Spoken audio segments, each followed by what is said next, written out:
And now, it's time for another Dice Tower review with Tom Vasel. People search for strange things. We know this. There's all kinds of humorous things on the internet about it. Look at the weird things people search for. Maybe you've searched for weird things yourself. I know I've searched for interesting things, so I'm sure. That's what this game is. A game about weird things humans search for. That's it. WTHSF. Yeah, that's the game. I'll show you.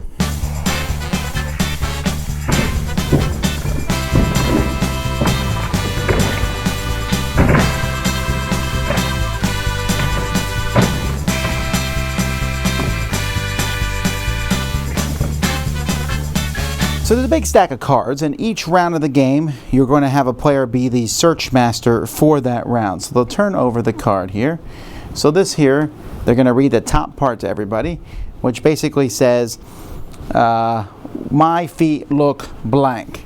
So everyone's going to be trying to guess what search terms people have used for my feet look. And you can see the answers here are blue, purple, like they're rotting, dead, big and skinny jeans, swollen, old, yellow, like hands, or weird. So each person is going to write down two answers. You're going to write down a main answer and then a bonus answer. So here I wrote sad and old.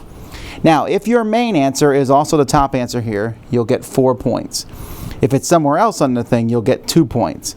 Sad's not on there at all, so I get none. Then if your bonus word is on there at all, you get 1 point. So here I get 1 point for old. All right. So in this case, I get 1 point, which would be marked on the scorecard. Let's take a look at one more card. Did the Titanic, and here sink, have a swimming pool, break in half, have a sister ship, go to Liverpool, hit an iceberg, have a fire, band really play on, captain die, carry mayonnaise. Not sure why carry mayonnaise is on there, but anyhow, you're going to go through this, and you're going to play this for 5 rounds. At the end of 5 rounds, whichever team, because you'll be split up into teams, whichever team has the most points is the winner of the game. The cards for this game are not like super quality. They're okay. They're pretty much exactly what they're going to be. One should mention that the cards themselves are very British. Sometimes there's stuff in the answers on the cards, and I was like, people search for that? Well, they do over in England. The game comes with an insert to put the cards in, along with some pencils. It comes with sheets of paper to keep track of the stuff on, and a scoring pad. You don't get many of both of these, so you're going to end up using your own very, very quickly. And then a 2-page rule book with really strange pictures on it. That's it. Now this is a very one-note game, right? Some of the stuff on there you would never ever figure out. Like, let's see. I'm trying to think if something that people would, okay, like this one. Can a potato, and there's a bunch of answers here, work as a gun silencer? How many people are looking for that? Yeah, a lot of these are in here, but some of them make sense. Some of them are ridiculous. Some things that seem obvious people would search for not in here. I have no idea how accurate they are. I know they're funny. Now, you need to be warned here. This is not a game for kids at all. It might say here, for example, is it illegal to?